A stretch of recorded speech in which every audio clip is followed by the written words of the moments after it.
अब next section देखिए, वो है सेक्शन 80D। बहुत ही इंपॉर्टेंट सेक्शन है। हेल्थ इंश्योरेंस प्रीमियम का जो आप पेमेंट कर रहे हो, हेल्थ इंश्योरेंस प्रीमियम का आप जो पेमेंट कर रहे हो उसका क्या है, डिडक्शन आपको एडमिजिबल है सेक्शन 80D के अंदर। यहाँ पे कौन एलिजिबल हो गया 80D के अंदर, कौन लोग एलिजिबल हो गए सेक्शन 80D के अंदर? ये है deduction in respect of health insurance premium, deduction in respect of health insurance premium या मेडिकल इंश्योरेंस प्रीमियम आप बोलो, जो आप मेडिकल इंश्योरेंस या हेल्थ इंश्योरेंस प्रीमियम देते हो।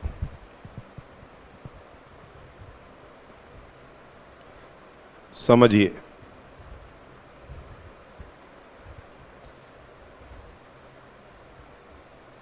प्रीमियम यहां पे कौन एलिजिबल है? एक तो इंडिविजुअल हो गया और एक हो गई क्या आपके हिंदू अनडिवाइडेड फैमिली।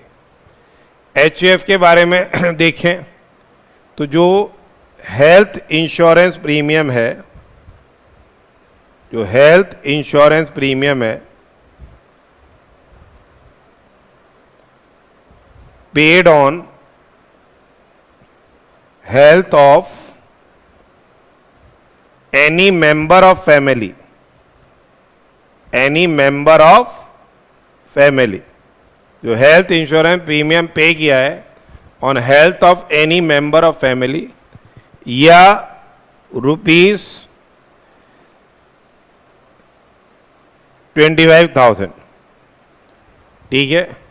जो हेल्थ इंश्योरेंस आप प्रीमियम पे कर रहे हो on health of any member of family, या फिर क्या है 25,000 रुपये से जो भी दोनों में से क्या होगा, कम होगा, विच इज लेस। और अगर यहां पे इंश्योर्ड कौन है, सीनियर सिटीजन है, इंश्योर्ड कौन है, सीनियर सिटीजन है, तो ये 30,000 रुपये हो जाएगा, सॉरी 50,000 हो जाएगा, 50,000 रुपये हो जाएगा, पहले 30 था 50। उसके अलावा अगर इसका कोई इंश्योर्ड जो सीनियर सिटीजन है तब 50,000 रुपये हो रहा है। अब यहाँ पे फर्दर ये बोल रखा है कि सपोज कीजिए इंश्योरेंस कंपनीज क्या है, सीनियर सिटीजन का इंश्योरेंस नहीं करती है, ठीक है। सीनियर सिटीजन का अगर इंश्योरेंस नहीं किया हुआ है तो उसके रिलेशन में अगर आप एक्सपेंडिचर इनकर करते हो मेडिकल ट्रीटमेंट पे, अगर इसका इंश्योरेंस नहीं है, if no insurance is taken of senior citizen, तो ये ध्यान रखो उसका जो मेडिकल एक्सपेंडिचर आप इनकर कर रहे हो, उसका जो मेडिकल एक्सपेंडिचर इनकर कर रहे हो, उसका जो एक्सपेंडिचर इनकर किया है, एक्सपेंडिचर सो इनकर्ड, या फिर क्या है 50,000 रुपये, या फिर क्या है 50,000 रुपये, विच एवर इज लेस, या फिर क्या है 50,000 रुपये विच एवर इज लेस, उसका डिडक्शन मिल रहा है। इंडिविजुअल के केस में देखिए, इंडिविजुअल का मिल रहा है फॉर सेल्फ एंड फैमिली, एक ही आ गया, और एक आ गया पेरेंट्स का, ठीक है। फैमिली में कौन आ गया, स्पाउस आ गए, एंड डिपेंडेंट चिल्ड्रन आ गए, स्पाउस आ गया एंड डिपेंडेंट क्या आ गए, चिल्ड्रन आ गए, फैमिली में ही आ गए। इसमें भी वही है, प्रीमियम पेड, ठीक है, और 25,000 रुपये, विच एवर इज लेस। और यहां भी अगर इंश्योर्ड कौन है, सीनियर सिटीजन हो सकता है, खुद ही सीनियर सिटीजन हो, स्पाउस सीनियर सिटीजन हो, जैसा भी केस है, तो उस केस के अंदर ये डिडक्शन 50,000 रुपये तक जा सकता है। और यहाँ भी ये दे रखा है कि अगर इंश्योर्ड इसका सीनियर सिटीजन का कोई इंश्योरेंस प्रीमियम नहीं लिया गया, कोई इंश्योरेंस प्रीमियम नहीं दिया गया, इसके रिलेशन में आपने मेडिकल एक्सपेंडिचर इनकर किया है, तो जो एक्सपेंडिचर इनकर किया है या 50,000 रुपये विच एवरेज से लेस, ठीक है, उसका डिडक्शन मिल जाएगा। पेरेंट्स में भी वही है, प्रीमियम सो पेड और 25,000 रुपये विच एवरेज लेस। और अगर यहां भी इंश्योर्ड सीनियर सिटीजन है, यहां भी अगर इंश्योर्ड सीनियर सिटीजन है, तो कहां तक पहुंच जाओगे? प्रीमियम जो पे किया है या 50,000 रुपये विच एवरेज से लेस। और इसमें भी अगर सीनियर सिटीजन का इंश्योरेंस नहीं हो रहा है, तो फिर उसका जो मेडिकल ट्रीटमेंट है उस एक्सपेंडिचर का डिडक्शन मिल जाएगा, ठीक है। उसके अलावा जो भी with in the overall limits, within overall limits of rupees 25,000, within overall limits of rupees 25,000 और 50,000, जैसा भी केस है, आपने प्रिवेंटिव हेल्थ चेकअप कराया, आपने प्रिवेंटिव हेल्थ चेकअप कराया, तो 5,000 रुपये का डिडक्शन मिल जाएगा। ये प्रिवेंटिव हेल्थ चेकअप आप पेमेंट क्या कर सकते हो? इन कैश भी कर सकते हो। पेमेंट क्या कर सकते हो? इन कैश भी कर सकते हो। प्रिवेंटिव हेल्थ चेकअप, ठीक है। किसका करा रहे हो? खुद का, स्पाउस का, डिपेंडेंट चिल्ड्रन का, पेरेंट्स का। तो खुद का 5,000 रुपये, पेरेंट्स का 5,000 रुपये, और इन एग्रीगेट 10,000 नहीं होएगा, इन एग्रीगेट भी क्या हो जाएगा? ये 5,000 रुपये होगा। इन एग्रीगेट भी 5,000 रुपये होएगा। तो let us start. Section 80D, section 80D, ये deduction in respect of health insurance premium, ये deduction in respect of health insurance premium. तो क्या है? एलिजिबल असेसी कौन है? इंडिविजुअल है और हिंदू अनडिवाइडेड फैमिली है। एलिजिबल असेसी कौन है? इंडिविजुअल है या हिंदू अनडिवाइडेड फैमिली है, चाहे वो रेजिडेंट है चाहे वो नॉन रेजिडेंट है। एलिजिबल असेसी क्या है? इंडिविजुअल या एचयूएफ है, चाहे वो रेजिडेंट है चाहे वो नॉन रेजिडेंट है, ठीक है। अब इंडिविजुअल असेसी की बात करें तो deduction is available in respect of amount paid, deduction is available in respect of amount paid to effect और keep in force, to effect और keep in force an insurance, health insurance under scheme framed by GIC या approved insurer, ठीक है।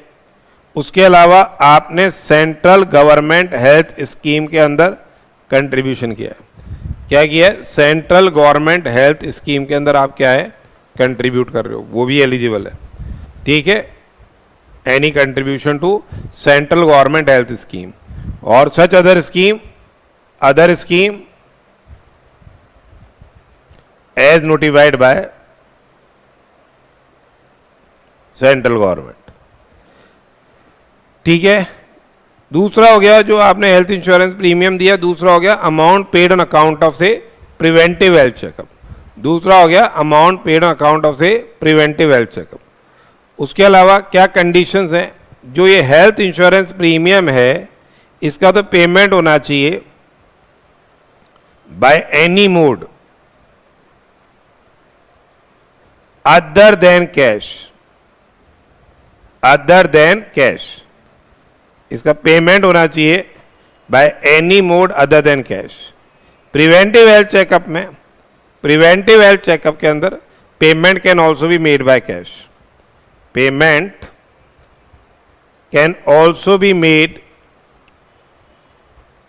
By cash. ठीक है, तो यहां पे हेल्थ इंश्योरेंस प्रीमियम के लिए तो आपको क्या है, कैश में भी पे कर सकते हो, प्रिवेंटिव हेल्थ चेकअप के लिए, प्रिवेंटिव हेल्थ चेकअप के लिए कैश में भी पे कर सकते हो। अदर केस में payment must be made by any mode other than cash. ठीक है, अब सपोज कीजिए आपने कोई लमसम पेमेंट किया,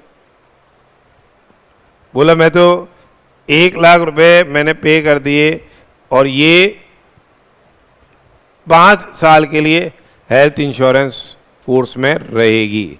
सपोज कीजिए ये 1 जुलाई को आपने पे कर दिए, ठीक है, तो इस तरह से ये 5 साल तक फोर्स में रहेगी, तो 20,000 रुपये का फिर उस केस के अंदर हर साल डिडक्शन आपको मिलता रहेगा। अमाउंट ऑफ डिडक्शन कैसे मिल रहा है देखिए, इन केस ऑफ इंडिविजुअल असेसी, जो भी उसने हेल्थ इंश्योरेंस प्रीमियम पे किया है on health of the assessee या उसकी फैमिली में क्या आ रहा है, या स्पाउस आ रही है एंड डिपेंडेंट चिल्ड्रन आ रहे हैं, देखेंगे अपन, या any contribution made to central government health scheme और such other scheme as may be से notified by central government in this behalf. तो जो भी अमाउंट आपने पे किया है, या 25,000 रुपये और सीनियर सिटीजन के केस में 50,000 रुपये, विच एवर इज लोअर उसका क्या मिल रहा है, डिडक्शन मिल रहा है, विच एवर इज लोअर उसका डिडक्शन मिल रहा है। दूसरा हो गया जो अमाउंट आपने एक्सपेंडिचर इनकर किया है, जो अमाउंट ऑफ एक्सपेंडिचर इनकर किया है मेडिकल ट्रीटमेंट पे, जो सीनियर सिटीजन होते हैं उनका क्या है, ये हेल्थ इंश्योरेंस प्रीमियम कराना मुश्किल हो जाता है, हेल्थ इंश्योरेंस कराना बेसिकली मुश्किल हो जाता है, इसलिए ये बोल रखा है कि amount paid on account of medical expenditure incurred on health of the SSC या एनी फैमिली मेंबर जो कि सीनियर सिटीजन है, जिसका कोई भी हेल्थ इंश्योरेंस प्रीमियम आपने नहीं दिया, and no amount has been paid to effect और keep in force on the health of such person. तो जो भी अमाउंट पे किया जाएगा, या 50,000 रुपये, जो भी दोनों में से कम है।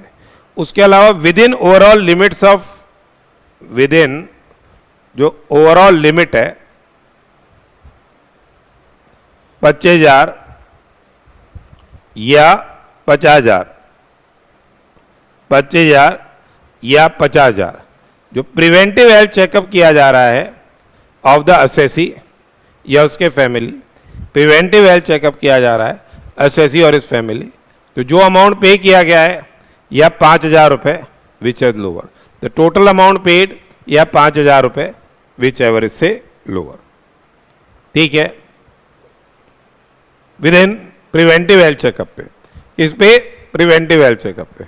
हाउएवर सेट डिडक्शन ऑफ 5,000, जो सेट डिडक्शन है 5,000 का, it is with in the overall limit of 25,000 और 50,000 ऐसे केस में भी। जो 5,000 का ये डिडक्शन आ रहा है प्रिवेंटिव हेल्थ चेकअप का, जैसे मैंने बताया, और जो एग्रीगेट अमाउंट ऑफ डिडक्शन है वो किसी भी परिस्थिति में किससे ज़्यादा नहीं हो सकता, 50,000 से ज़्यादा नहीं हो सकता। जो एग्रीगेट अमाउंट डिडक्शन है वो किसी भी परिस्थिति में किससे ज़्यादा नहीं हो सकता, 50,000 से ज़्यादा नहीं हो सकता। अब अगर आपने जो हेल्थ इंश्योरेंस प्रीमियम है ये लमसम में पेमेंट किया है, ये हेल्थ इंश्योरेंस प्रीमियम लमसम में पेमेंट किया है, तो उस पर्टिकुलर सरकमस्टांस के अंदर क्या है, जितना ये आपके पीरियड तक, जितने ईयर्स तक ये हेल्थ इंश्योरेंस प्रीमियम फोर्स में रहेगा, उतने टाइम तक ये डिडक्शन क्या हो जाएगा, एडमिसिबल हो जाएगा। सपोज कीजिए आपने क्या है, ये हेल्थ इंश्योरेंस प्रीमियम पे किया, 1,00,000 रुपए का प्रीमियम पे किया, 1 जुलाई को पे किया, और ये 1 जुलाई 2024 को पे किया है ये, ठीक है, तो ये या 23 को पे किया है, तो ये 5 साल तक के लिए फोर्स में है, तो आपके क्या है 23-24 चलेगा, 24-25 रहा, 25-26 रहा, 26-27 रहा, यानी 27-28 रहा, ठीक है, ये जुलाई में पेश किया, तो जुलाई से लेके जुलाई 24 तक, फिर 1 साल ही हो गया, जुलाई 24 1 साल हो गया, फिर जुलाई 25 दूसरा साल हो गया, जुलाई 25 दूसरा हो गया, यहाँ लिख रहा हूँ जुलाई 25 दूसरा हो गया, जुलाई 26 तीसरा हो गया, जुलाई 27 चौथा हो गया, और जुलाई 28 5वां साल हो गया। तो इस तरह से कुल मिला के 28-29 यहाँ तक चला जाएगा। तो ये 6 इक्वल इंस्टॉलमेंट में उस केस में अंदर डिवाइड हो जाएगा। अब आगे बात आती है जो आपने हेल्थ इंडिविजुअल के केस में जो हेल्थ इंश्योरेंस प्रीमियम पे किया है on health of the parents of the SSC, on health of the parents of the SSC.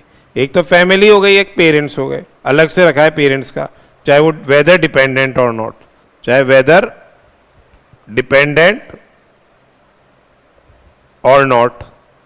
तो ये जो प्रीमियम पे किया है या 25,000 रुपये विच आर लेस, या इंश्योर्ड अगर सीनियर सिटीजन है, इंश्योर्ड अगर सीनियर सिटीजन है तो 50,000 रुपये का डिडक्शन मिल जाएगा। इंश्योर्ड अगर सीनियर सिटीजन है तो 50,000 रुपये का डिडक्शन मिल जाएगा। तो देखिए the amount paid on account of medical expenditure, medical expenditure जो आपने इनकर किया है on health of the parents of the SSC जो कि सीनियर सिटीजन है, जिसका कोई इंश्योरेंस इफेक्ट नहीं लिया गया हो, तो इसमें भी amount paid, amount expanded basically या 50,000 रुपये विच इज लोअर। और फैमिली मतलब जैसे खुद का था प्रिवेंटिव हेल्थ चेकअप, वैसे ही पेरेंट्स का भी प्रिवेंटिव हेल्थ चेकअप है। तो amount paid on account of preventive health checkup of parents of the SSC, total amount of deduction amount paid या 5,000 रुपये विच इज लोअर।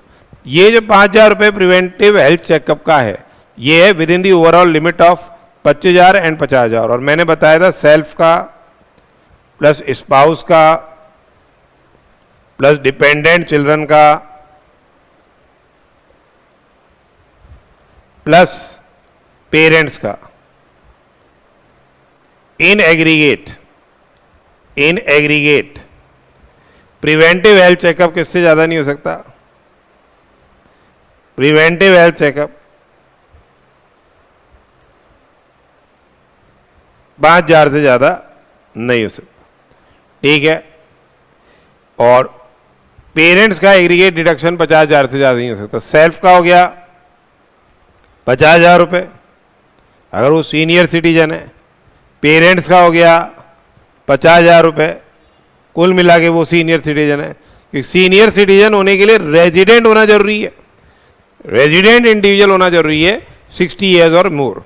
अगर वो एनआर है, हो सकता है एनआर हो, तो उस केस के अंदर फिर वो सीनियर सिटीजन नहीं हो सकता है 60 ईयर्स और मोर हो, पर वो सीनियर सिटीजन नहीं होगा। सीनियर सिटीजन नहीं होगा तो डिडक्शन 25,000 पे रेस्ट्रिक्ट हो जाएगा। यहां भी यही दे रखा है, where the amount of health insurance premium is paid in lump sum in previous year to effect or keep in force an insurance on health of any person specified therein for more than a year, then deduction under section 80D shall be allowed on proportionate basis for number of years or on which health insurance cover is provided, subject to monetary limit specified above. HUF के case में देखिए, HUF के case में जो आपने health insurance premium पे किया है on health of any member of HUF या 25,000 रुपये, सीनियर सिटीजन के केस में 50,000 रुपये का डिडक्शन मिल रहा है। और मेडिकल एक्सपेंडिचर इनकर कर रहे हो जिनका सीनियर सिटीजन का अगर इंश्योरेंस प्रीमियम नहीं दिया गया है और मेडिकल एक्सपेंडिचर इनकर किया गया है तो अमाउंट पेड या 50,000 रुपये विच एवर इससे लोअर। तो ये देखिए जो एग्रीगेट अमाउंट ऑफ डिडक्शन है कैन नॉट एक्सीड क्या 50,000। जो एग्रीगेट अमाउंट ऑफ डिडक्शन है वो किससे ज्यादा नहीं हो सकता है, 50,000 रुपये से ज्यादा नहीं हो सकता है। लमसम प्रीमियम दिया जाएगा, लमसम प्रीमियम दिया जा रहा है, ठीक है, तो उसको इंस्टॉलमेंट में डिवाइड कर देंगे जितने टाइम तक ये क्या है जो आपका इंश्योरेंस प्रीमियम फोर्स में है।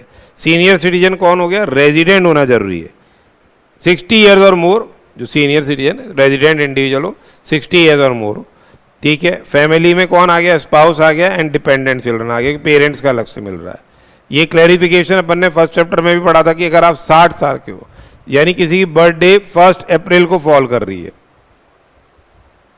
ठीक है, या ये इसके क्या है, ये 60 ईयर्स कंप्लीट होने वाले हैं, तो ये 60 साल इसके कंप्लीट हुए हुए मान लिए जाएंगे 31 मार्च को ही इसके 60 साल हुए कंप्लीट मान लिए जाएंगे। अगर ये 1 अप्रैल 2000 से 24 को ये 60 साल इसके पूरे हो रहे हैं, तो ये 31 मार्च को ही कंप्लीट हुए मान लिए जाएंगे और 61st ईयर में एंटर हो जाएगा। तो ये 31 मार्च 24 को ही क्या मान लिया जाएगा, सीनियर सिटीजन मान लिया जाएगा, और इसको क्या मिल जाएगा, डिडक्शन जो है एनहेंस लिमिट इसको मिल जाएगी, एनहेंस लिमिट इसको मिल जाएगी। तो ये भी अपन ने 80D का डिडक्शन पढ़ा। इसके प्रैक्टिकल क्वेश्चन आगे आने वाली क्लास में हम डिस्कस करेंगे।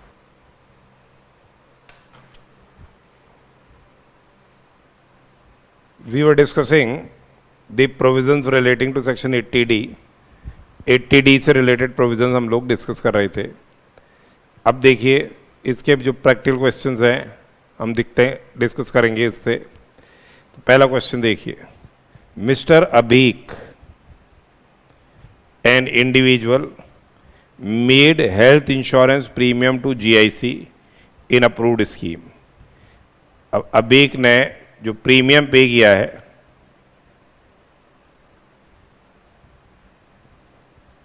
प्रीमियम पे किया है, ओन हेल्थ पे किया है,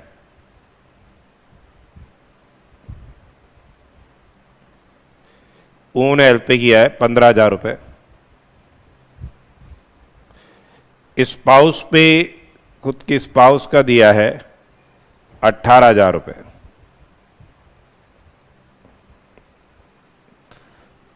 और एक्सपेंडिचर इनकर किया है medical treatment of father, father पे खर्चा किया है मेडिकल ट्रीटमेंट का 55,000 रुपये, जो कि सीनियर सिटीजन है, जो कि सीनियर सिटीजन है and not dependent on him. ठीक है,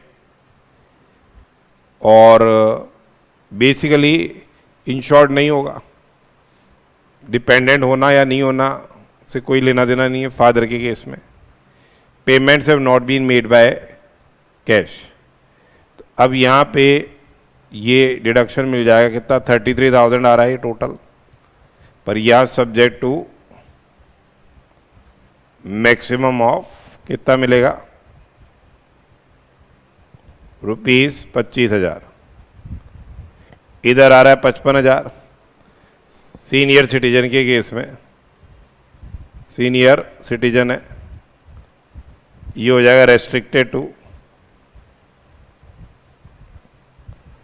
₹50,000। तो कुल मिला के टोटल अमाउंट ऑफ डिडक्शन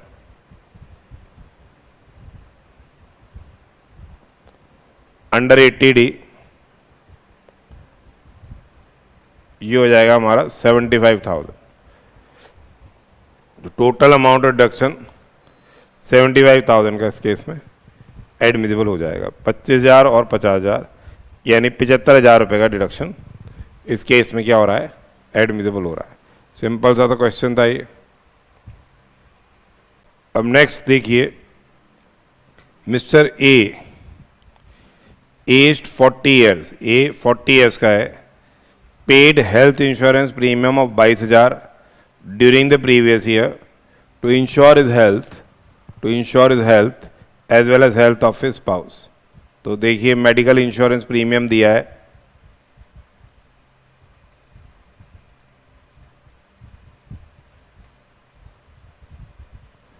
कितना, प्रीमियम दे दिया, सेल्फ एंड स्पाउस का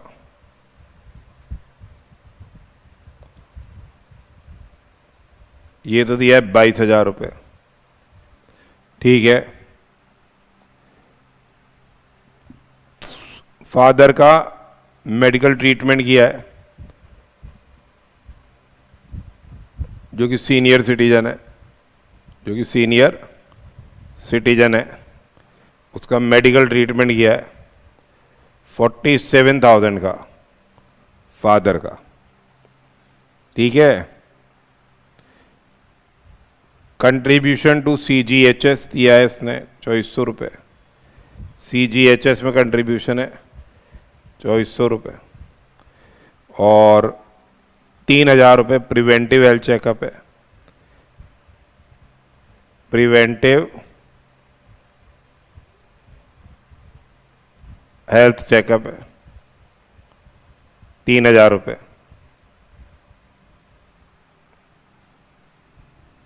कैश में है फॉर हिमसेल्फ 4,000 रुपये फादर का है।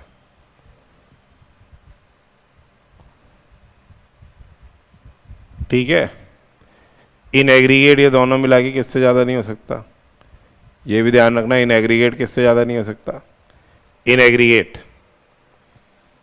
It can not exceed 5,000। ठीक है, ये पूछ रहे हैं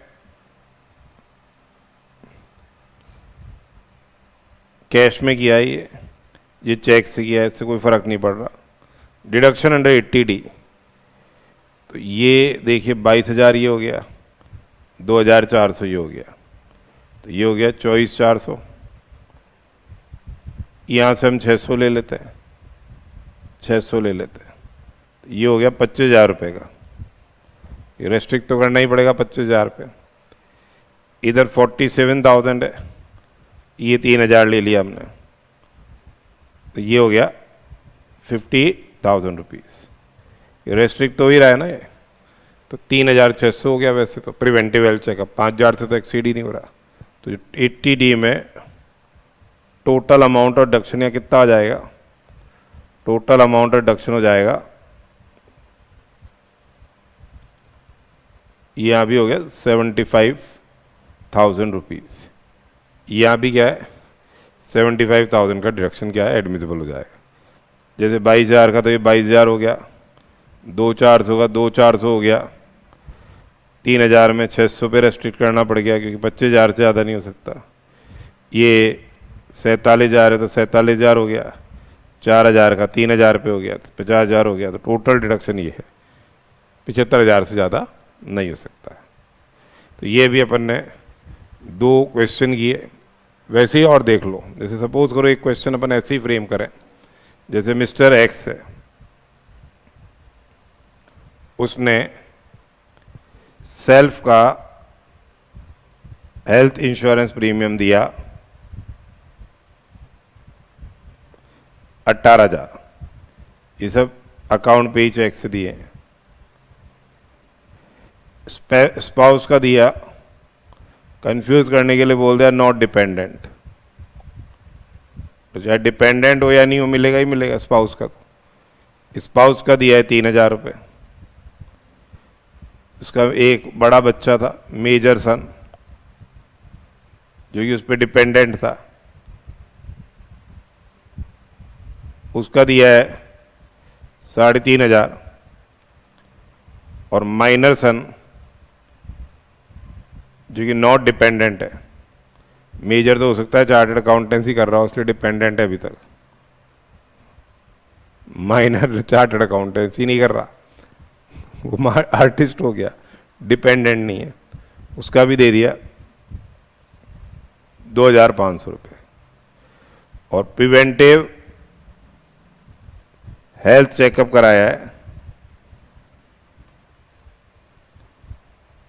सेल्फ का, इसके लिए इसने दे दिए 1,200 रुपये। इधर इसका फादर का दिया जो कि 63 ईयर्स ऑफ एज है पर नॉन रेजिडेंट है, 63 ईयर्स ऑफ एज है पर नॉन रेजिडेंट है। इसका इलाज कराया, इसका मेडिकल ट्रीटमेंट कराया क्योंकि इसका आपके कोई वो नहीं था, 32,000 रुपीज़ का ये कराया। ठीक है, और मदर का जो कि 58 ईयर्स ऑफ एज है, उसका हेल्थ इंश्योरेंस प्रीमियम दिया 2,200 का, 2,200 का हेल्थ इंश्योरेंस प्रीमियम दिया। ठीक है, ये कह रहे हैं कि अब आप निकालो इसका डिडक्शन। तो देखो 18,000 ये क्वालिफाई कर गए, 3,000 ये क्वालिफाई कर गए और ये 3,500 क्वालिफाई कर गए। 18 और 3 21 और 3 24,500, 24,500 हो गए। माइनर सन क्वालिफाई नहीं करेगा। प्रिवेंटिव हेल्थ चेकअप 1,200 तो कर रहे हैं पर 500 से ज़्यादा रेस्ट्रिक्ट, 500 पे रेस्ट्रिक्ट हो जाएगा। तो ये हो गया 25,000 रुपये। फादर नॉन रेजिडेंट है, सीनियर सिटीजन नहीं है, इसको आप ये नहीं 32,000 50,000 रुपये नहीं ले जा सकते, ये नॉन रेजिडेंट हो गए, इसलिए 25,000 रुपये रेस्ट्रिक्ट हो जाएगी। मदर भी 52 ईयर्स की है, तो ये दोनों मिला के भी किससे ज़्यादा नहीं हो सकते, 25,000 रुपये से ज़्यादा नहीं हो सकते। ठीक है, तो डिडक्शन कितना एडमिसिबल हो गया, 25,000 सेल्फ का और फैमिली का, और पेरेंट्स का हो गया, ये भी 25,000 हो गया।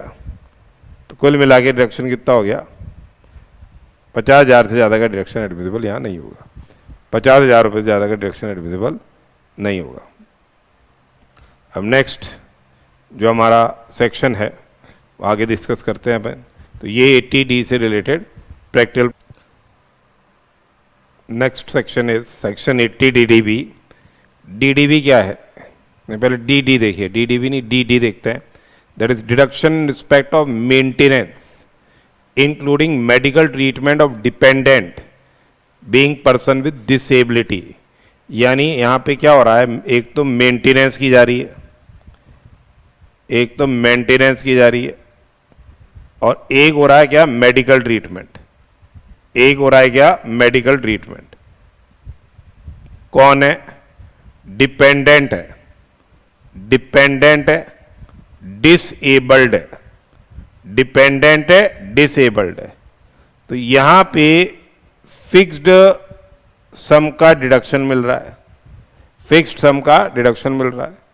75,000 रुपये के फिक्स्ड सम का डिडक्शन एडमिसिबल हो रहा है, 75,000 रुपये। और यही अगर सीवियर डिसेबिलिटी है, सीवियर डिसेबिलिटी है, तो 1,25,000 रुपये का क्या है, डिडक्शन एडमिसिबल होगा। सीवियर डिसेबिलिटी केस में 1,25,000 रुपये का डिडक्शन एडमिसिबल होगा। तो यहाँ पे एलिजिबल असेसी कौन हो गया, एलिजिबल असेसी कौन हो गया, रेजिडेंट इंडिविजुअल और रेजिडेंट हिंदू अनडिवाइडेड फैमिली क्या है, eligible assessee. Resident individual, resident Hindu undivided family क्या है, एलिजिबल असेसी है। एक्सपेंडिचर किस पे क्या किया जा रहा है, बेसिकली किस कब डिडक्शन अवेलेबल हो रहा है 80DD में। यहाँ पे बेसिकली एक्सपेंडिचर इनकर किया जा रहा है on medical treatment, expenditure incur किया जा रहा है ऑन मेडिकल ट्रीटमेंट इंक्लूडिंग से नर्सिंग, उसकी training, rehabilitation of a dependent, of a dependent, किसका, डिपेंडेंट का, being a person with disability. या फिर क्या है, अमाउंट अपन ने पे किया है या डिपॉजिट किया है under scheme of LIC, amount pay किया है या डिपॉजिट किया है अंडर स्कीम ऑफ LIC और एनी अदर इंश्योरर या एडमिनिस्ट्रेटर या specified company, any other insurer, administrator या specified company of UTI approved by CBDT। किसके लिए अमाउंट पे कर रहे हो, for maintenance of a dependent being person with disability. अब कितना डिडक्शन मिल जाएगा, फिक्स्ड सम ऑफ ₹75,000 का डिडक्शन यहां मिलेगा, irrespective of the amount of the expenditure so incurred या irrespective of the amount so paid, fix sum of 75,000 रुपए का deduction admissible हो रहा है। और यदि dependent is a person with severe disability, यदि dependent is a person with severe disability, अगर वो सीवियर डिसेबिलिटी है, सीवियर डिसेबिलिटी का मतलब क्या है, 80% और more of the disabilities as given in the disabilities, जो आपके डिसेबिलिटी स्पेसिफाइड है 80% या उससे ज़्यादा की डिसेबिलिटी है, तो फिक्स सम ऑफ ₹75,000 का, वैसे 1,25,000 का उस केस में डिडक्शन एडमिसिबल है।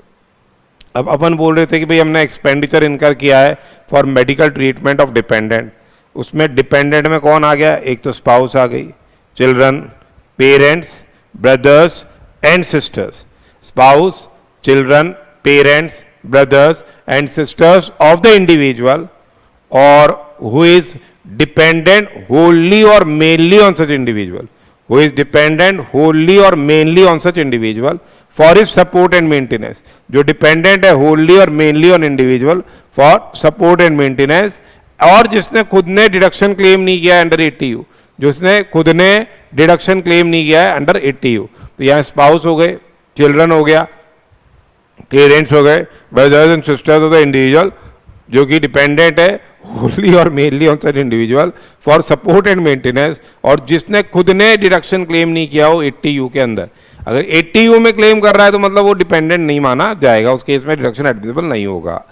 HUF के केस में any member of the Hindu undivided family, HUF के केस में any member of the Hindu undivided family who is से होली या mainly dependent on the HUF for support and maintenance, और जिसने खुद ने डिडक्शन क्लेम नहीं किया अंडर 80, जिससे खुद ने डिडक्शन क्लेम नहीं किया अंडर 80U। अब बेसिकली अपन क्या कर रहे हैं यहाँ, ये जो पॉलिसी हम ले रहे हैं उससे क्या मिलेगी, ये एन्युटी मिलेगी या लमसम पेमेंट मिलेगा डिपेंडेंट के बेनिफिट के लिए। यदि असेसी इंडिविजुअल है और उसकी डेथ हो जाती है तो उसके बाद डिपेंडेंट की कौन देखभाल करेगा, इसके लिए पॉलिसी ली जा रही है, उससे पैसा मिलेगा। या तो नॉमिनेट अपने को करना है डिपेंडेंट को या एनी अदर पर्सन को कि जो डिपेंडेंट की क्या करे, देखभाल करे। तो scheme provides for what, the scheme provides for payment of annuity.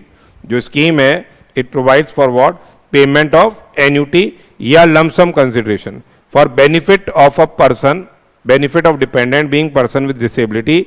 कब ये बोल रहा है, number A, in event of the death of the individual, in event of death of the individual या मेंबर ऑफ HUF जिसके नाम में क्या है सब्सक्रिप्शन दिया गया, या मेंबर ऑफ HUF जिसके नाम में सब्सक्रिप्शन दिया गया, या on attaining the age of 60 years or more, on attaining the age of 60 years or more by such individual या member of the HUF, and the payment or deposit to the scheme has been say discontinued। अब यहां अगर पैसा मिलता है, अगर यहां पैसा मिलेगा तो ये it will not be taxable, ठीक है। अदरवाइज एसएससी को पैसा मिल जाता है, जैसे डिपेंडेंट डिसेबल्ड की डेथ पहले हो गई और एसएससी को पैसा मिल गया तो फिर टैक्सेबिलिटी अराइज हो जाती है। उसके अलावा पॉलिसी में ये लिखा गया है कि SSC nominates, SSC must nominate either the dependent being person with disability या एनी अदर पर्सन या trust to receive payment on his behalf और for benefit of the dependent, ठीक है। अब यहां पे देखिए, द assessee claiming deduction, assessee claiming deduction under this section has to furnish a copy of disability certificate issued by medical authority in prescribed form along with the return of income, ठीक है, along with the return of income under 139 in respect to the assessment year for which the deduction has been so claimed, and where the condition of say disability requires reassessment, दोबारा से reassessment करने की बात है, तो जब reassessment होगा तब भी उसको क्या है, ये सर्टिफिकेट देना पड़ेगा। अब इफ डिपेंडेंट डिसेबल्ड, यदि डिपेंडेंट डिसेबल्ड जो है उसकी डेथ हो जाती है पहले ही, तो पॉलिसी ली गई थी तो बेकार हो गया, तो जो भी पॉलिसी से पैसा मिल रहा है वो क्या हो जाएगा, एसएससी को जो मिलेगा वो चार्जेबल टू टैक्स हो जाएगा। तो if you know the dependent being person with disability predeceases the individual या member of HUF जिसके नाम में सब्सक्रिप्शन दिया गया है, ठीक है, तो an amount equal to amount paid or deposited, an amount equal to amount paid or deposited, ठीक है, shall be deemed to be the income of the SSC of the previous year in which the said amount is received and accordingly be chargeable to tax as the income of the previous year. However, ये जो taxability है, however, the taxability shall not arise by if यदि amount is received by the dependent being person with disability before his death, ठीक है, यदि amount is received by the dependent being person with disability before his death by way of annuity या lump sum by application of the conditions mentioned in say subsection 2 clause 2। तो कहने का मतलब क्या है, ये पैसा जो मिलता है या तो डिपेंडेंट को मिल जाए prior to before his death by way of annuity या lump sum by application of the conditions referred under 5A2 when the individual या member of HUF attains the age of 60 years or more and payment or deposit to such scheme has been say discontinued, तब ये taxability arise नहीं होगी. ठीक है, तो ये fixed सम का आपको डिडक्शन मिल रहा है. कितना मिल रहा है? 75,000 रुपये का या 1,25,000 रुपये का. नेक्स्ट देखिए सेक्शन 80 DDB है.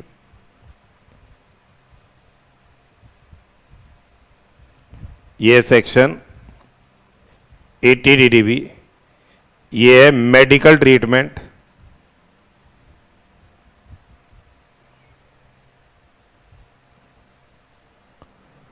Of specified disease.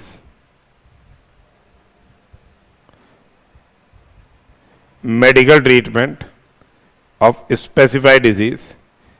तो हेयर एलिजिबल असेसी कौन है? एलिजिबल असेसी कौन है? रेजिडेंट इंडिविजुअल है या resident in the undivided family है. एलिजिबल असेसी कौन है? रेजिडेंट इंडिविजुअल है या resident in the undivided family है. Eligible assessee. ठीक है, क्या किया?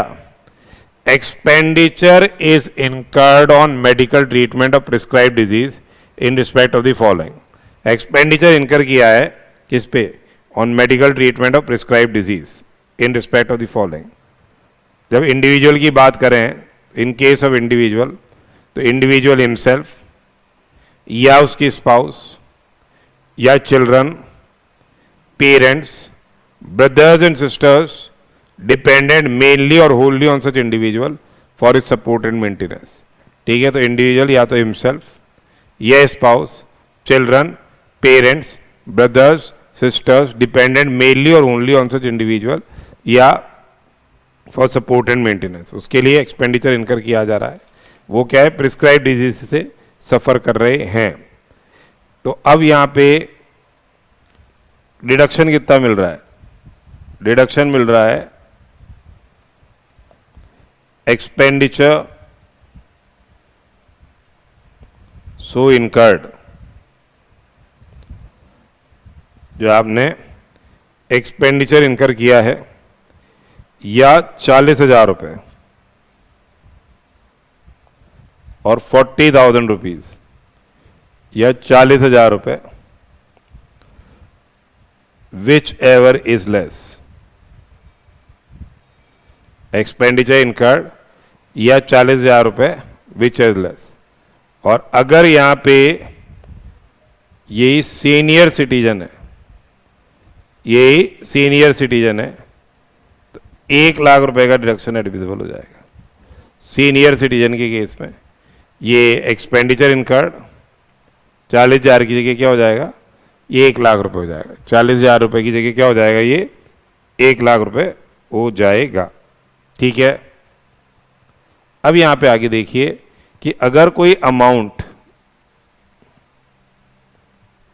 इज रिएम्बर्स्ड बाय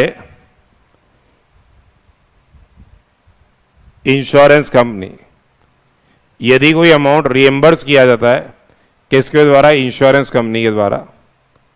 ठीक है, या फिर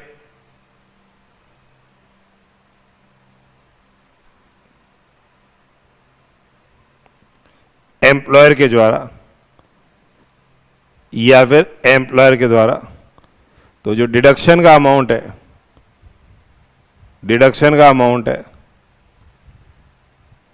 will be reduced by the amount of reimbursement. Deduction का अमाउंट है वो रिड्यूस कर दिया जाएगा with the amount of reimbursement. ठीक है, तो एलिजिबल असेसी कौन हो गया? देखिए, एलिजिबल असेसी हो गया रेजिडेंट इंडिविजुअल, एलिजिबल असेसी हो गया resident individual, resident in the undivided family. Eligible assessee कौन हो गया? रेजिडेंट इंडिविजुअल हो गया, रेजिडेंट क्या हो गया? हिंदू अनडिवाइडेड फैमिली हो गया एलिजिबल असेसी. ठीक है, एक्सपेंडिचर जो इनकर किया जा रहा है वो किया जा रहा है on medical treatment. Medical treatment of specified disease. Medical treatment of specified disease. ठीक है, तो एलिजिबल असेसी कौन हो गया? Resident individual, resident in the undivided family. Eligible assessee कौन हो गया? रेजिडेंट इंडिविजुअल हो गया, resident in the undivided family. ठीक है, एक्सपेंडिचर जो इनकर किया जा रहा है वो किया जा रहा है ऑन मेडिकल ट्रीटमेंट. एक्सपेंडिचर जो इनकर किया जा रहा है वो किया जा रहा है on medical treatment of prescribed disease, medical treatment of prescribed disease in case of individual himself या spouse, children, parents, brothers and sisters dependent mainly और wholly on such individual for support and maintenance. और HUF के case में किया जा रहा है any member of HUF, HUF के केस में any member of HUF who is dependent wholly and mainly on such HUF for his support and maintenance। HUF के केस में ठीक है, अमाउंट ऑफ डिडक्शन क्या हो जाएगा, सम एक्चुअली पेड या 40,000 रुपए which is less, sum actually paid या इनकर्ड या 40,000 रुपए विच आर से लेस। अगर सीनियर सिटीजन है तो 40,000 की जगह 1 लाख रुपए हो जाएगा।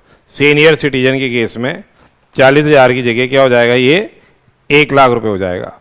और यही सीनियर सिटीजन कौन हो गया, वही रेजिडेंट इंडिविजुअल हो गया वो attain the age of 60 years और more at any time during the previous year. ठीक है, अब deduction will be reduce by the amount received from the insurer या reimbursed by the employ of the SSC for medical expenditure.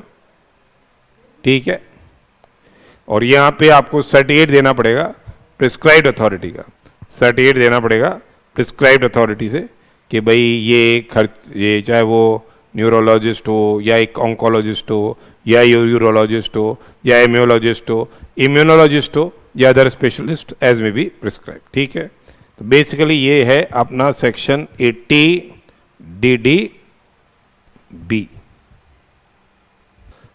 Equation देखिए, श्याम जो है ये एक प्राइवेट सेक्टर एम्प्लॉय है, ये एक प्राइवेट सेक्टर एम्प्लॉय है, ये फर्निश कर रहा है following information for the financial year 20XX-XY कर लो इसको। ठीक है, इसकी आपको टोटल इनकम निकालनी है। बेसिक सैलरी है 4 लाख रुपए, डीएनएस अलाउंस है 2 लाख रुपए, सर्वेंट अलाउंस है 15,000 रुपए, फिर है contribution to pension fund of LIC, ये 88CCC में एलिजिबल हो जाएगा। LIC premium policy taken on 1/4/22, 1/4/22 को पॉलिसी ली गई है। कैपिटल सम एश्योर्ड 2.5 लाख है, इसका 10% एलिजिबल हो जाएगा, यानी 25,000 रुपये एलिजिबल हो जाएगा, 10% ऑफ कैपिटल सम एश्योर्ड। उसके बाद contribution to pension scheme of central government 12% of basic pay and DA, employer also makes a matching contribution. पहले ये डीम्ड रिसिप्ट मान के सैलरी में जोड़ेंगे, डीम्ड रिसिप्ट मान के सैलरी में जोड़ेंगे और फिर 80CC-D सबसेक्शन 2 में दे देंगे। एम्प्लॉय का 80CC-D सबसेक्शन 1 में मिल जाएगा और 80CC-D सबसेक्शन 1B में एडिशनल 50,000 रुपये का मिल जाएगा। फिर देखिए आगे कह रहा है medical insurance premium paid by cheque on life of dependent father. Medical insurance premium दिया है 47,000 का और 25,000 का खुद का दिया है। फादर सीनियर सिटीजन है तो कोई दिक्कत नहीं है। 5,000 प्रिवेंटिव हेल्थ चेकअप का पैसा दिया है फादर का, तो 47 और 5 52 हो गया। 52 को रेस्ट्रिक्ट कर देंगे हम 50,000 रुपये पे। ठीक है, और खुद का 25 का मिल ही रहा है। Medical treatment of is dependent mother, dependent mother है, उसका मेडिकल ट्रीटमेंट कराया, सीनियर सिटीजन है, सफरिंग फ्रॉम प्रिस्क्राइब डिजीज है और डिसेबिलिटी भी है, तो यानी ये 80 DD में भी आ गई और 80 DD-B में भी आ गई। तो डिसेबिलिटी का तो 80 DD में मिल गया,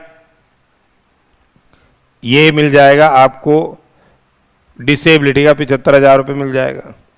और जो एक्सपेंडिचर इनकर किया है ये किया है 1,50,000 रुपीज़, इसका डिडक्शन 1 लाख रुपये मिल रहा है क्योंकि ये सीनियर सिटीजन है। और जितना अमाउंट रिएम्बर्स किया है एम्प्लॉयर ने और इंश्योरर ने, ये अमाउंट घटा दो, 30,000 रुपये ये घटा दो, तो ये मिल जाएगा 80 DD में 70,000 रुपये।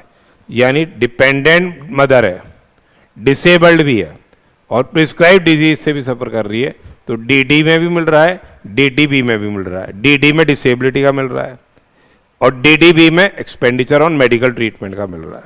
Of prescribe disease. फिर पेमेंट टू पीपीएफ 80C में मिल रहा है, पेमेंट टू पीपीएफ 80C में मिल रहा है।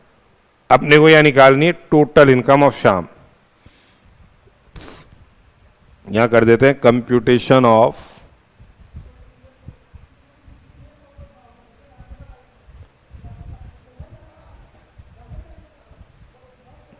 total income of Shyam for the relevant assessment year।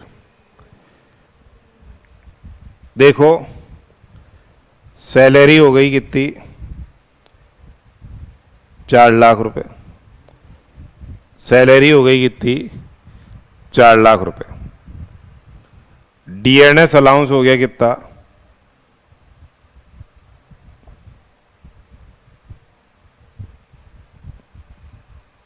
2 lakh रुपए। डीएनएस अलाउंस हो गया कितना, 2 लाख रुपए। सर्वेंट अलाउंस हो गया कितना, सर्वेंट अलाउंस हो गया कितना, 15,000 रुपए। सर्वेंट अलाउंस हो गया कितना, 15,000 रुपए। और एम्प्लॉयर का जो कंट्रीब्यूशन है, एम्प्लॉयर का जो कंट्रीब्यूशन है टू एनपीएस अकाउंट, एम्प्लॉयर का जो कंट्रीब्यूशन है टू एनपीएस अकाउंट वो है 12% है और बेसिक एंड डीए 72,000 है। 12% ऑफ बेसिक प्लस डीए तो 72,000 ही हो गया। ठीक है, ये आ गई आपकी ग्रॉस सैलरी, ये आ गई आपकी ग्रॉस सैलरी। तो देखो कितनी हो गई, 6,89,000, 6,89,000। ठीक है, लेस स्टैंडर्ड डिडक्शन 50,000 ही हो गया। तो ये आ गई इसकी सैलरी इनकम।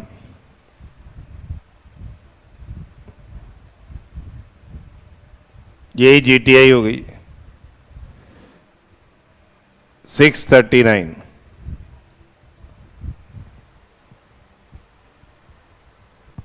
सिक्स 637 आई है। ठीक है, अब आगे देखो,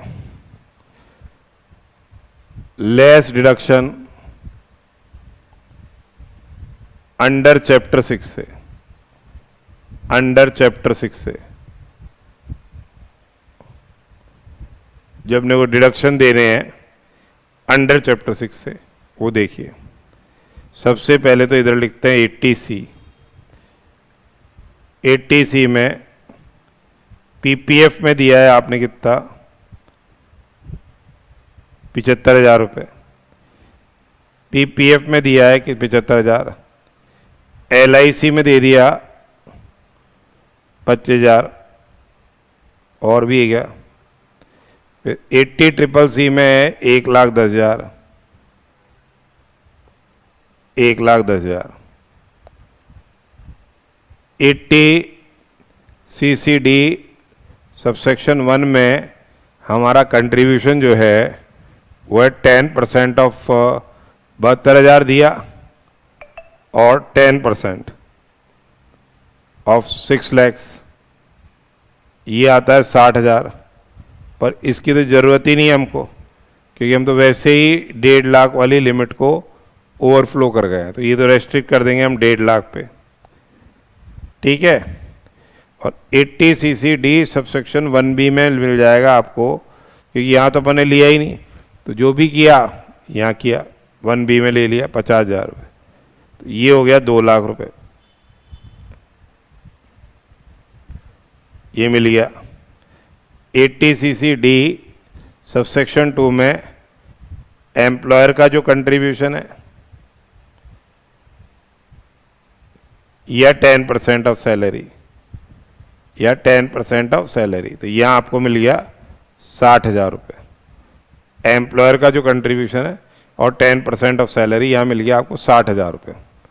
ठीक है, उसके अलावा आप देखो health insurance premium, health insurance premium 80D में मिल गया। ये 80D में हेल्थ इंश्योरेंस प्रीमियम है। सेल्फ का है देखो 25,000 रुपये, सेल्फ का तो 25,000 है। फादर का दिया है आपने 47,000, और प्रिवेंटिव हेल्थ चेकअप फादर की 5,000 है। इसको सीनियर सिटीजन रेस्ट्रिक्ट किया, इसको 50,000 पे, खुद का 25,000 पे, तो ये हो गया 75,000 रुपये। ये हो गया 75,000 रुपये। फिर आया हमारे पास 80DD, मदर का 80DD मिलेगा। मेडिकल ट्रीटमेंट 80DD है। Expenditure on medical treatment of mother being disabled 75,000 का ये मिल गया फिक्स सम 75,000 का। और 80DDB में मेडिकल ट्रीटमेंट प्रिस्क्राइब्ड डिजीजेस का, प्रिस्क्राइब्ड डिजीजेस का ये किया है खर्चा कितना, एक्सपेंडिचर इनकर्ड और 1 lakh which ever is less, 1 lakh रुपए हो जाएगा ये। और लेस रिएम्बर्समेंट फ्रॉम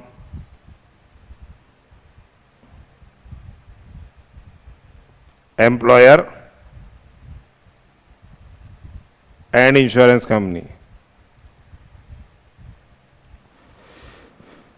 30,000 था, वो देखा था अपन ने 30,000 था, तो 70,000 ही हो गया। तो डिडक्शन ये सारे मिल गए। अब ये हो जाएगी आपकी टोटल इनकम। टोटल इनकम कितनी हो गई देखो 637,000 माइनस ये 260 माइनस 150 माइनस 70,000 157 आ रहा है क्या, 157 ही आ रहा है, तो ये 157 है। ठीक है, इस तरह से अपने को ये प्रैक्टिकल क्वेश्चंस क्या है यहाँ पे सॉल्व करना है। फिर इसके पूरे वर्किंग नोट्स और लिखने पड़ेंगे आपको। तो ये भी अपन ने एक प्रैक्टिकल इशू देखा, कॉम्प्रिहेंसिव क्वेश्चन ये था। अब नेक्स्ट देखिए सेक्शन 80E है। Section 80E is deduction in respect of interest on loan taken for higher education. तो यहाँ आप तो खुद की हायर एजुकेशन के लिए, इंडिविजुअल क्या है, खुद की हायर एजुकेशन के लिए लोन ले सकता है फ्रॉम फाइनेंशियल इंस्टीट्यूशन या अप्रूव्ड चैरिटेबल इंस्टीट्यूशन, या फिर क्या है अपने बच्चों की, स्पाउस की, या फिर उस स्टूडेंट की जिसका वो लीगल गार्जियन है, उसकी हायर एजुकेशन के लिए लोन ले रहा है। इंटरेस्ट का वो पेमेंट करेगा ऑन सच लोन। तो ये पेमेंट जो होना चाहिए वो out of income chargeable to tax होना चाहिए। पेमेंट जो होना चाहिए ये क्या है, out of income chargeable tax हो। तो जो इंटरेस्ट वो पे करेगा उसका डिडक्शन उसको मिल जाएगा। कितने साल तक मिलेगा, जिस साल उसने इंटरेस्ट का पेमेंट स्टार्ट किया उस साल, और आगे आने वाले 7 सालों में, कुल मिला के 8 साल का ये पीरियड है। या पहले ही इंटरेस्ट पे हो गया, जो भी पहले हो गया पिछले से अर्लियर। तो सिंपल सी बात है, हायर एजुकेशन क्या हो गई, 12वीं के बाद जो आप कोर्स ऑफ स्टडी परस्यू कर रहे हो, जैसे कई लोग MBBS कर रहे हैं, कई लोग इंजीनियरिंग कर रहे हैं, कई MBA करते हैं, ठीक है, कई और डिफरेंट फील्ड्स के अंदर 12th के बाद कोर्स कैरी आउट कर रहे हैं। तो उसके जो उन्होंने फाइनेंस लिया है उस पर जो रीपेमेंट करेंगे, इंटरेस्ट का पेमेंट करेंगे, उसका क्या डिडक्शन एडमिसिबल हो जाएगा। तो एलिजिबल एसएससी कौन हो गया? एलिजिबल एसएससी यहाँ हो गया इंडिविजुअल। एलिजिबल एसएससी कौन हो गया? इंडिविजुअल। ठीक है, नेचर ऑफ पेमेंट क्या हो गया? जो इंटरेस्ट पे कर रहे हो, interest on loan taken from financial institution,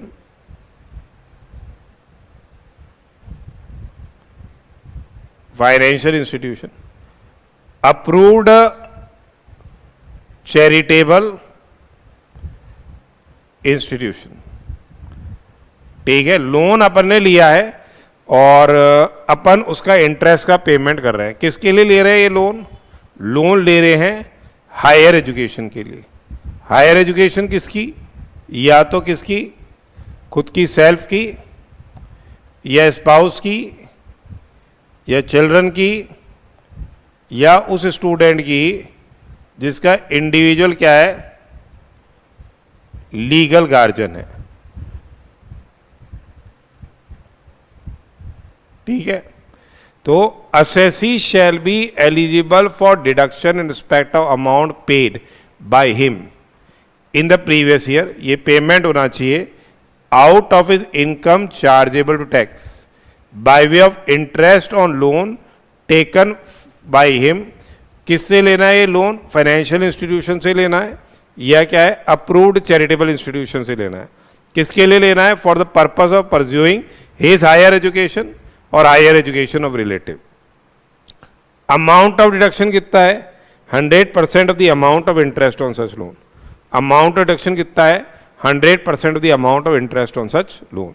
period of deduction क्या रहेगा? ये रहेगा जिस साल अपन ने इंटरेस्ट का पेमेंट स्टार्ट किया और आगे आने वाले 7 सालों में, या जब entire interest has been paid in full whichever से अर्लियर। ये पीरियड ऑफ डिडक्शन है।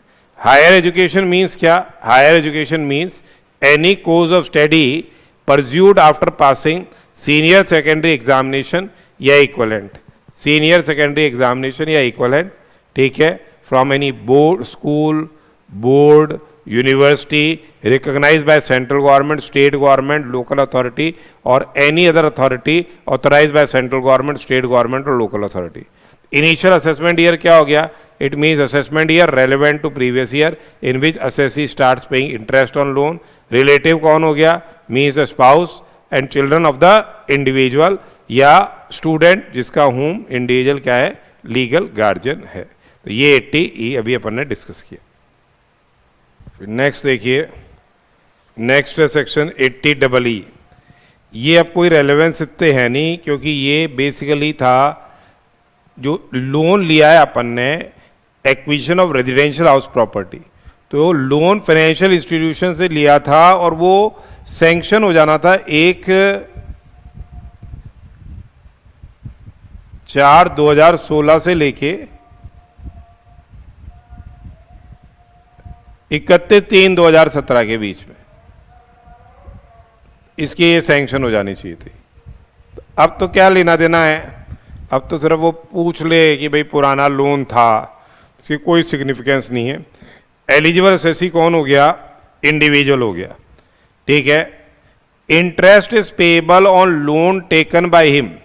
Interest is payable on loan taken by him from financial institution for purpose of acquisition of residential house property.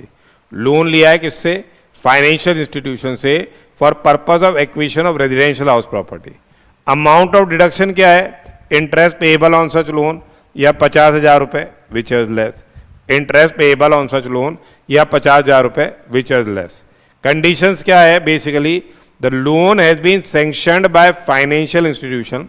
Loan has been sanctioned by financial institution during the period 1/4/2016 से लेकर 31/3/17 ये loan sanction हो जाना चाहिए। Amount of जो loan sanction किया जा रहा है for acquisition of residential house property does not exceed 35 lakh रुपए। जो सैंक्शन किया जा रहा है 35 लाख से ज़्यादा नहीं हो, the value of residential house property does not exceed 50 lakh रुपए। Value of residential house property किससे ज़्यादा नहीं हो, 50 लाख से ज़्यादा नहीं हो। And the assessee does not own any residential house property on the date of sanction of loan. उस समय जब ये लोन सैंक्शन हो रहा हो उस समय असेसी के पास खुद की कोई रेजिडेंशियल हाउस प्रॉपर्टी नहीं होनी चाहिए। Where deduction under this section is allowed for any interest, तो क्या है, deduction shall not be allowed in respect of such interest under any other provisions of the act for the same और any other assessment year. Financial institution कौन हो गया, banking company हो गई, banking institution हो गया, हाउसिंग फाइनेंस कंपनी हो गई। फिर एक आया 80 EEA, यहां भी वही है, ये है deduction in respect of interest on loan taken for acquisition of loan taken for से acquisition of the residential house property 80 EEA। अब यहां पे उन असेसीज को मिल रहा है, उन इंडिविजुअल को डिडक्शन मिल रहा है who has not taken deduction under section 80 EE, जिसने डिडक्शन नहीं लिया हो किस सेक्शन में, 80 EE के अंदर नहीं लिया हो, उनको यहां मिलेगा। एलिजिबल असेसी कौन हो गया, इंडिविजुअल हो गया। Interest is payable on loan, यहां भी interest is payable on loan taken by him from any financial institution for the purpose of acquisition of the residential property, for the purpose of acquisition of the residential property. Amount of deduction क्या हो गया, amount of deduction हो गया interest payable on loan और ₹1,50,000 which ever is less. Interest payable on loan और 1,50,000 which ever less. Loan sanction हो जाना चाहिए किसके बीच में, 1/4/2019 के बीच में से लेके 31/3/22 के बीच में, ये ध्यान रखो। अब ये तो हो गया 1/4/2019 से लेके 31/3/22 के बीच में क्या है, ये लोन सैंक्शन हो। तो अब तो इसकी कोई रेलेवेंस है नहीं, अब तो हम चॉइस में चल रहे हैं, तो 23 चॉइस में चल रहे हैं, ठीक है। पुराना चल रहा है तो चल रहा है, 1,50,000 रुपये का डिडक्शन मिल सकता है। स्टैम्प ड्यूटी वैल्यू की बात कर रहे हैं यहाँ, stamp duty value of residential house property must not exceed ₹45 lakh. जो स्टैम्प ड्यूटी वैल्यू है जो रेजिडेंशियल हाउस प्रॉपर्टी की, वो किससे एक्सीड नहीं करे, 45 लाख रुपए से एक्सीड नहीं करे। And the assessee does not own any residential house property on the date of sanction of loan. On the date of sanction of loan assessee के पास कोई और रेजिडेंशियल हाउस प्रॉपर्टी नहीं होनी चाहिए। एक बार इस सेक्शन में डिडक्शन ले लिया, ठीक है, इंटरेस्ट का, तो फिर इसी सेक्शन में इसी इंटरेस्ट का इसी ईयर में किसी और जगह नहीं मिलेगा और इसी अमाउंट का किसी और असेसमेंट ईयर में नहीं मिलेगा। लोन लिया जा रहा है फाइनेंशियल इंस्टीट्यूशन से, जिसमें बैंकिंग कंपनी हो गई, बैंकिंग इंस्टीट्यूशन हो गए, हाउसिंग फाइनेंस कंपनीज हो गई। स्टैम्प ड्यूटी वैल्यू का मतलब आप समझते हो, जिस पे स्टैम्प ड्यूटी लगती है वो स्टैम्प ड्यूटी वैल्यू होती है, जिस वैल्यू पे स्टैम्प ड्यूटी लगती है। इसको 21 कर लो तब तो ये काम करेगा। Mister A S purchase residential house property for self occupation, cost है 45 लाख की, लोन लिया है 40 लाख रुपए का, ठीक है, स्टैम्प ड्यूटी वैल्यू है 45 लाख की, तो ये इसको डिडक्शन मिल जाएगा। अब देखो, अगर ये असेसमेंट ईयर 24-25 की हम बात करें, तब तो पूरे साल अगर लोन अमाउंट ही आउटस्टैंडिंग रह रहा है, ठीक है, तब तो मिल रहा है इसको 40 लाख का इसने लोन लिया है, रेट ऑफ इंटरेस्ट 10% है, साल भर का ये आ गया 4 लाख रुपए, तो ये तो उसके हिसाब से बना रखा था। तो एक तो सेक्शन 24 में मिल जाएगा इसको 2 लाख रुपए का, वहाँ मिल जाएगा, और एक यहाँ मिल जाएगा 80 EE में, 80 A में इंटरेस्ट ऑन लोन या ₹1.5 lakh, which ever is less, 1.5 lakh ये, ठीक है, तो 2 लाख और 1.5 लाख ये मिल गया। फिर है 80 EEB, 80 EEB, 80 EEB है, ये है deduction in respect of purchase of electric vehicle. 80 EEB में deduction in respect of purchase of electric vehicle है। यहाँ भी लोन लिया है अपन ने, किसके लिए लोन लिया है? इलेक्ट्रिक व्हीकल की परचेज के लिए लोन लिया है। 1/4 ये लोन जो है ये सैंक्शन हो जाना चाहिए 1/4/2019 से लेके 31/3/2023 तक। अब तो आगे तो मिलेगा नहीं, तो ये भी बंद कर दिया। तो बेसिकली एलिजिबल एसेसी यहाँ कौन हो गया? इंडिविजुअल हो गया। एलिजिबल एसेसी यहाँ कौन हो गया? इंडिविजुअल हो गया। Interest is payable on loan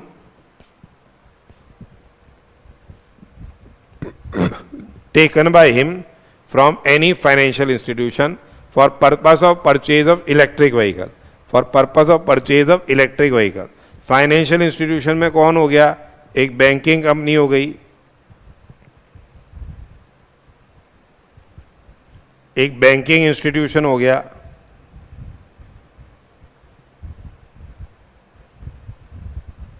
एक एनबीएफसी हो गया, ठीक है, ये हो गए फाइनेंशियल इंस्टीट्यूशन। डिडक्शन कितना मिल जाएगा? जो इंटरेस्ट पेएबल है ऑन लोन, इंटरेस्ट पेएबल है ऑन लोन या 1,50,000 रुपए विच इज लेस। क्या कंडीशन फुलफिल करनी पड़ेगी? ये जो लोन सैंक्शन किया गया है फाइनेंशियल इंस्टीट्यूशन के द्वारा 1/4/2019 से 31/3/2023 के बीच में सैंक्शन किया गया है, इसी इंटरेस्ट का डिडक्शन कहीं और नहीं मिलेगा, इसी इंटरेस्ट का डिडक्शन कहीं और नहीं मिलेगा, ठीक है। इलेक्ट्रिक व्हीकल क्या हो गया? Vehicle which is powered exclusively by electric motor, ठीक है, जिसका whose traction energy is supplied exclusively by traction battery installed in the vehicle and has regenerative electric regenerative braking system। जहाँ ब्रेक लगाएंगे तो kinetic energy को convert कर देंगे into electrical energy. अब 80B की बात करें तो ये इंडिविजुअल ने अप्रैल को लिया लोन, 10 अप्रैल 22 को, कार मार्च के महीने में डिलीवर होगी, इंटरेस्ट लायबिलिटी 210 है, ठीक है।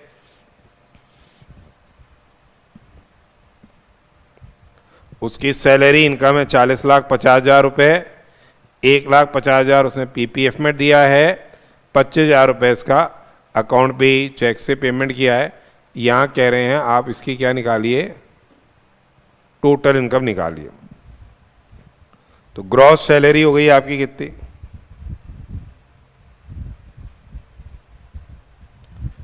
40,50,000 रुपये।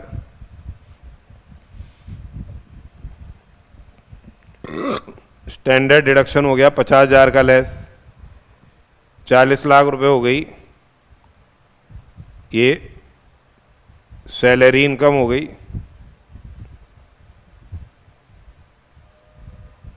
यही जीटीआई हो गई, लेस डिडक्शन अंडर सेक्शन। एक तो हो गया अंडर सेक्शन 80C,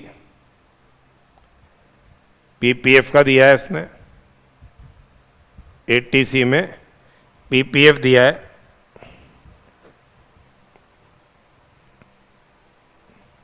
₹1,50,000। एक मिल जाएगा 80D में मेडिकल इंश्योरेंस प्रीमियम,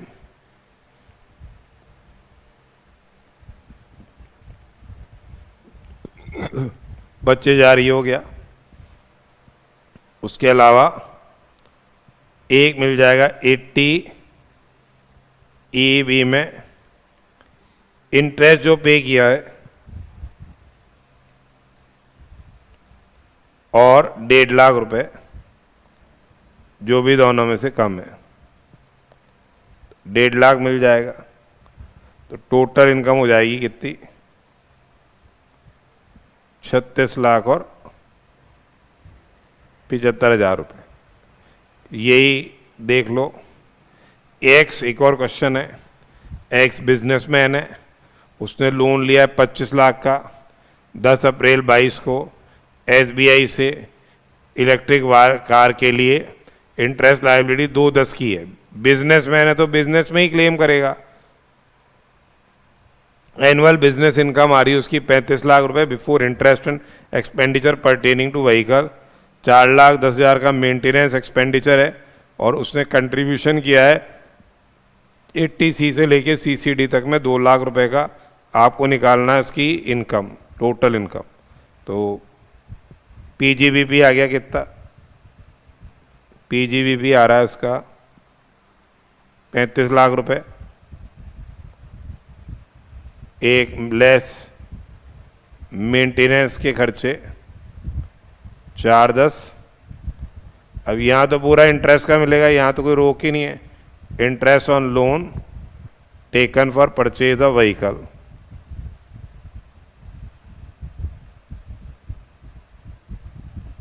ये हो गया कितना 210। तो 35 लाख माइनस 4 लाख माइनस 210 2880 हो गया। 2880 हो गया। ये हो गई इसकी GTI लेस जो डिडक्शन है 80CCD का 2 लाख ये मिल जाएगा। 80CC 80EEB में क्या हो जाएगा, नील हो जाएगा। तो ये 2680 आ जाएगी। नील क्यों हो जाएगा, क्योंकि आपने ये सारा का सारा डिडक्शन ही कहाँ क्लेम कर लिया, वहीं क्लेम कर लिया। ठीक है, नेक्स्ट क्वेश्चन देखो। इसको सैंक्शन ऑफ लोन मान लो, यहाँ अगर देना है तो 31/3/22 को सैंक्शन मान लो। ठीक है, ये भी 31/3/22 को सैंक्शन मान लो। मानने में क्या जाता है, अगर आपको डिडक्शन ही देना है तो ये 31/3/22 को यहाँ भी मान लो, यहाँ 23 भी मानोगे तो चल जाएगा। ये इलेक्ट्रिक व्हीकल के लिए कोई दिक्कत नहीं है ऊपर में। तो अब यहाँ पे देखो ए है, लोन लिया है 43 लाख का। किससे लिया है, हाउसिंग फाइनेंस कंपनी से लिया है। ए ने लोन लिया है 43 लाख का हाउसिंग फाइनेंस कंपनी से। डेट ऑफ डिसबर्समेंट है 1/5/22 की। किसके लिए लिया है, acquisition of residential house property for self occupation. Stamp duty value है 45 लाख की। तो 80EEB में एलिजिबल है, ये 80EEB में एलिजिबल हो गया। और ठीक है, रेट ऑफ इंटरेस्ट है 9%।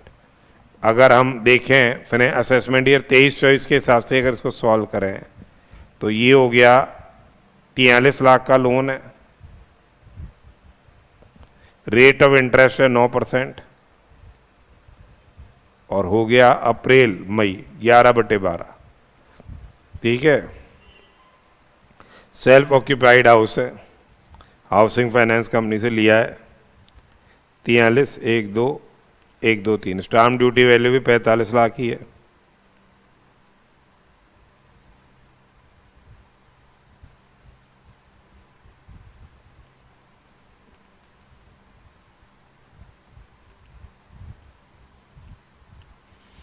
ये आ गया 3,54,750। इसमें से 2 लाख रुपए का डिडक्शन तो आप ले लोगे 24B में, एनुअल वैल्यू नील करके, interest on borrowed capital 2 lakh, और 1,54,750 बच रहा है subject to maximum of 1.5 lakh. ये मिल जाएगा आपको 80EEB में। ठीक है, पहला तो ये हो गया। दूसरा देखो, ये 45 लाख का लोन लिया है पर ये स्टैम्प ड्यूटी वैल्यू यहाँ 48 लाख है और NBFC से ले रहा है। तो NBFC से इलेक्ट्रिक व्हीकल के लिए तो अलाउड है, परंतु यहाँ ये NBFC से ले रहा है और स्टाम्प ड्यूटी वैल्यू भी 48 लाख है। तो यहाँ 80EEB में तो EA में तो बी नहीं, सॉरी 80EA में तो डिडक्शन मिलेगा नहीं, 80EEA में तो नहीं मिलेगा, कुछ नहीं मिलेगा। 80EA में नहीं मिलेगा। कहाँ मिलेगा, 24 में मिल जाएगा, क्लॉज बी में सेल्फ ऑक्यूपाइड हाउस है, तो लोन लिया है 45 लाख रुपए का, रेट ऑफ इंटरेस्ट है कितनी 9%, कब लिया है 11/12 करके, तो ये कर लो।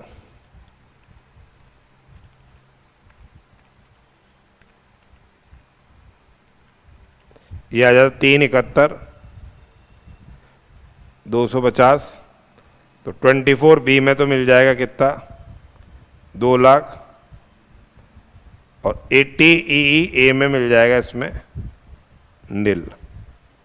ठीक है, नेक्स्ट देखो 20 लाख का लोन लिया है डिपॉजिट टेकिंग एनबीएफसी से 1,05,000 को, परचेज ऑफ इलेक्ट्रिक व्हीकल है, cost of electric vehicle 22 lakh है, 10% पर एनम है, तो कोई दिक्कत ही नहीं है, ये 2,20,00,000 का है, लिया है इसने, ये 20 लाख का लिया है,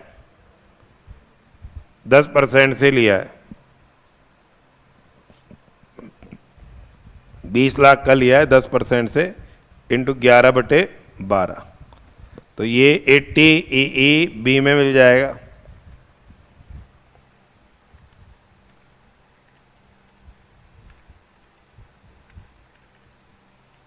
$1,83,333 का आता है, पर सब्जेक्ट टू मैक्सिमम ऑफ